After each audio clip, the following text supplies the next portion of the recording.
The air in the hangar was cold and still. It smelled of oil and something sharp, like burnt metal. Vrax dragged his feet as he walked. His clawed boots made a soft click-clack sound on the polished floor. This was his patrol duty, the most boring job on the ship. The Cathar dreadnought was a giant, silent beast drifting in empty space. The war was over. They had won. Now they just watched. There was nothing left to fight. A loud, harsh alarm broke the silence.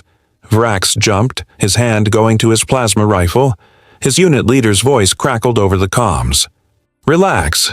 It is just debris, a piece of space junk." They moved to the main hangar bay. A large screen showed the object. It was a small pod, shaped like an egg. Its surface was covered in deep scars and pits. It looked ancient. It had no power, no life signs. It was a ghost. A tractor beam pulled the pod inside. The giant doors sealed shut. Vrax stood with the others, forming a loose circle around the strange object. They were not worried. They were curious. One of the soldiers, a big one named Kroll, laughed. "Maybe it is a treasure chest from a dead world." Kroll stepped forward and used a pry bar on the pod's hatch. The metal groaned and then gave way with a sharp hiss. Stale, cold air poured out. Inside, slumped over the controls, was a body. It was dressed in a faded blue uniform. The skin was dry and tight over the bones. It had been dead for a very, very long time. It was not Cathar. It was something else. Kroll poked the body with the barrel of his gun. The head lolled back, revealing an empty face with hollow eyes. The other soldiers laughed. It was a sad, funny thing. A relic. A piece of history that did not matter anymore. Vrax did not laugh. He felt a cold knot in his stomach. He looked at the dead thing's hands. One was frozen on the console. The fingers were curled, as if they had been pressing something. The soldiers started to turn away. The joke was over. They would call the cleanup crew. Then a low sound started. It was a deep hum that came from inside the pod. It vibrated in Vrax's bones. A small section of the console, right under the corpse's bony hand, began to glow with a soft, amber light. A voice spoke. It was flat and calm. It used perfect Cathar words. "Final defensive protocol activated. Lifeform scan positive. Threat assessment maximum. Scorched earth is now in effect." For a second, nobody moved. They just stared. Then, with a deafening crash, the main hangar blast doors slammed shut, sealing them all inside with the dead thing and its waking machine. Chaos erupted. The red beams of the internal laser turrets cut through the hangar. They dropped from the ceiling and rose from the floor. They did not care who they hit. Cathar soldiers screamed as the hot light burned through their armor. The air filled with the smell of cooked meat and ozone. Vrax threw himself behind a cargo crate. Plasma bolts sizzled past his head. He saw Kroll take a direct hit. The big soldier fell without a sound. The ship was turning on them. Alarms blared everywhere. A voice on the comms was yelling about a system breach. He had to move. He crawled along the floor, his heart pounding in his ears.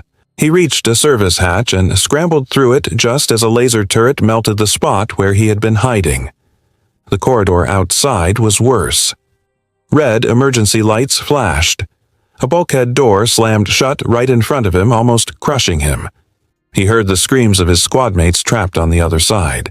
The ship was cutting itself into pieces, and they were the infection it was trying to contain. He ran. He did not know where he was going. He just needed to get away from the death traps.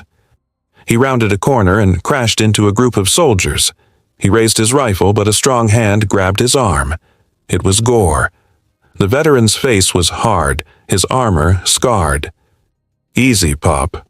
You are with us now." Gore's squad was small, just 5 of them.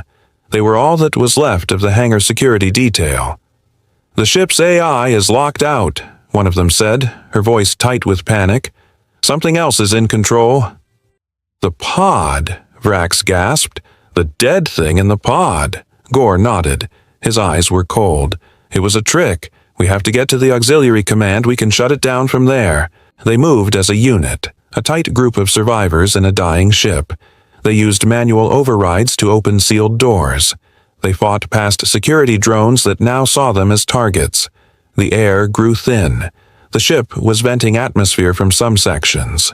They finally reached the heavy door to the auxiliary command center. It was sealed.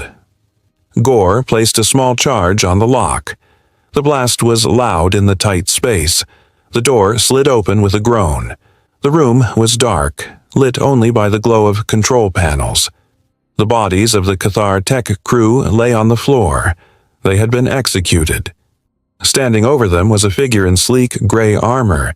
It was taller than a Cathar. The helmet was retracted, revealing a face with pale skin and short, dark hair. It was a human. A woman. She was studying a tactical screen. She did not look surprised to see them. She turned. Her eyes were the coldest thing Vrax had ever seen. They held no hate, no anger, just a tired, flat look. She spoke in their language, her voice clear and calm. "Your command ship has fallen." She glanced back at the screen. "The 42nd Terran Ghost Fleet has arrived." She looked at them again, and a small, hard smile touched her lips.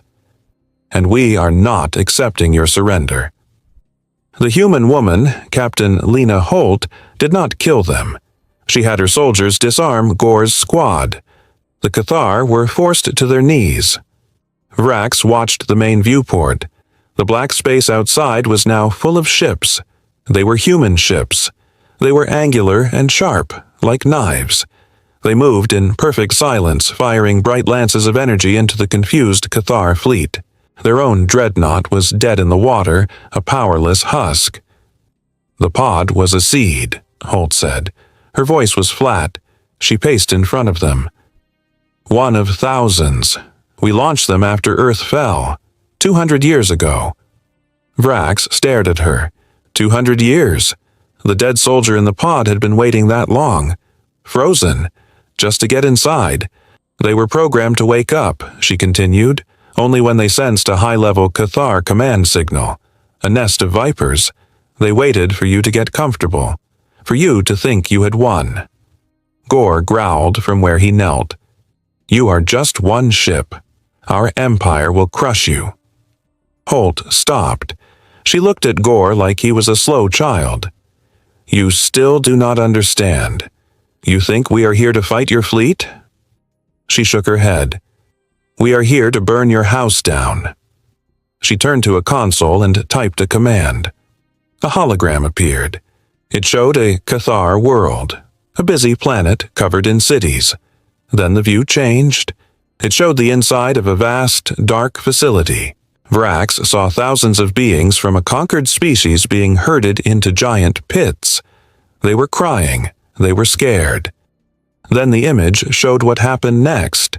It was not quick. Advanced machinery processed them. It broke them down.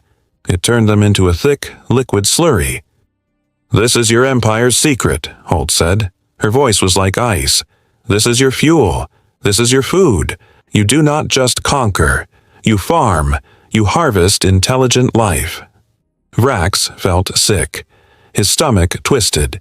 He thought of the proud stories he had been told, the glory of the Cathar expansion. It was all a lie. They were not warriors. They were butchers. Gore was shaking with rage, but it was not directed at the human. He looked down at the floor, his fists clenched. The shame was a physical thing on his face. He had believed the lie, too. Then Gore looked up at Holt. His eyes were different now. They were clear. "The Grand Viceroy," he said, his voice rough. "The one who commands this entire sector. He is not on this ship. He is down there." Gore pointed to the viewport at the green and blue planet below them. "He is on the surface, overseeing the final harvest of the Lakar people." Holt's cold eyes fixed on the planet. She did not look at Gore. She simply nodded to her comms officer. "Signal the fleet," she said, her voice quiet and final. "Initiate Protocol Karen." On the main viewport, the human warships began to turn. Their weapons were not aiming at the planet. They were aiming at the system's sun. And Vrax understood with a sudden freezing terror that the humans were not here to save anyone. The human ships fired, but they did not fire weapons. They launched massive, ring-shaped machines. The rings were dark metal. They flew fast, heading straight for the system's star. On the viewport, the star looked calm. It was a bright yellow circle. Lena Holt watched, her face blank. "It is a stellar destabilization matrix," she said. She did not look at the Cathar prisoners. "It will trigger a coronal mass ejection. We will focus the energy. We will direct the star's fury at your world." Vrax could not breathe. They were going to kill a planet. They were going to use the sun as a weapon. On a secondary screen, a frantic communication from the planet appeared. It was the Grand Viceroy. His face was twisted in panic.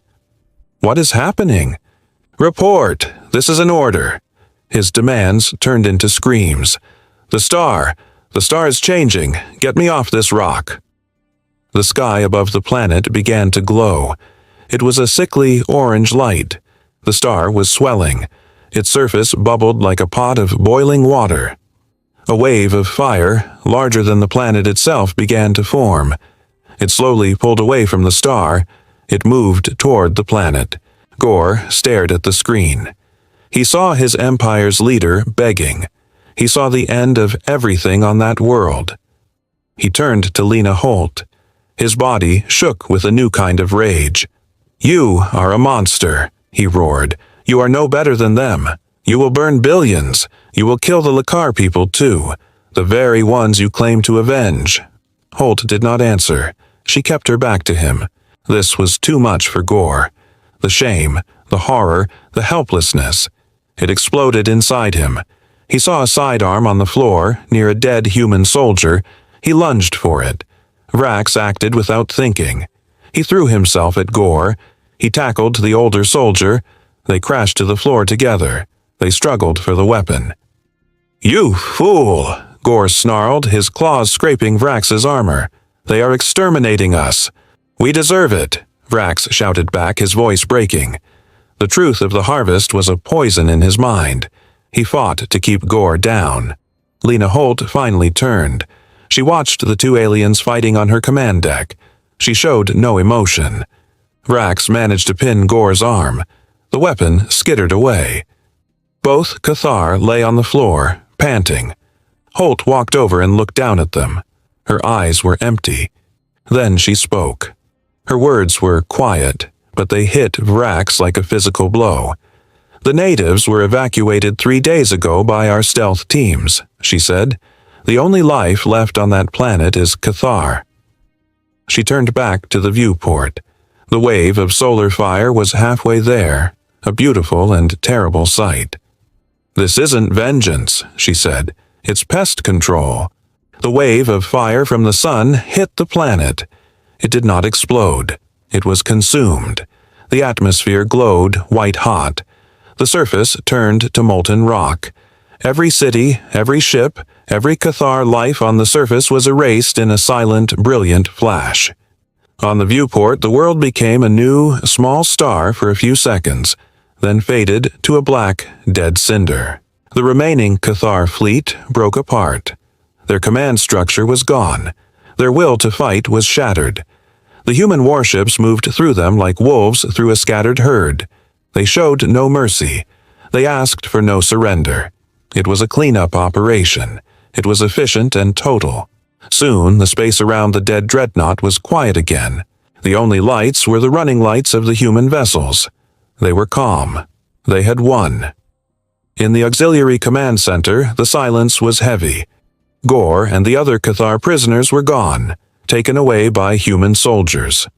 Only Vrax remained. He stood alone before Captain Lena Holt. He expected to die. He had seen the truth of his people. He had seen the power of hers. Death was the only end that made sense. Holt looked tired. The cold mask was gone. Her shoulders slumped a little. She looked at the blackened spot where the planet had been. There was no triumph in her eyes. only a deep, old weariness. She turned to him. She held a small, clear data crystal in her hand. "You are not a soldier," she said. "Not anymore. You are a witness." She offered him the crystal. He took it slowly. His hand trembled. "This holds everything," she said.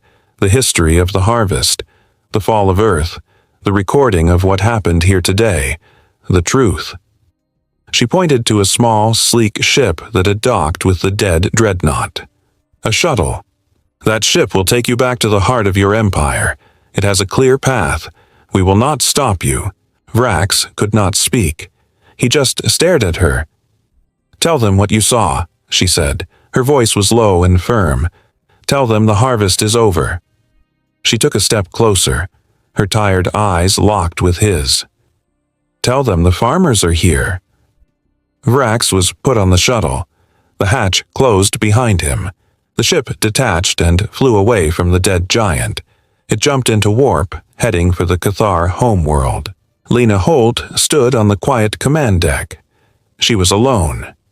She looked at the stars, now empty of any enemy signals. The first blow was struck. The debt was paid. But the war was not over. It was just beginning.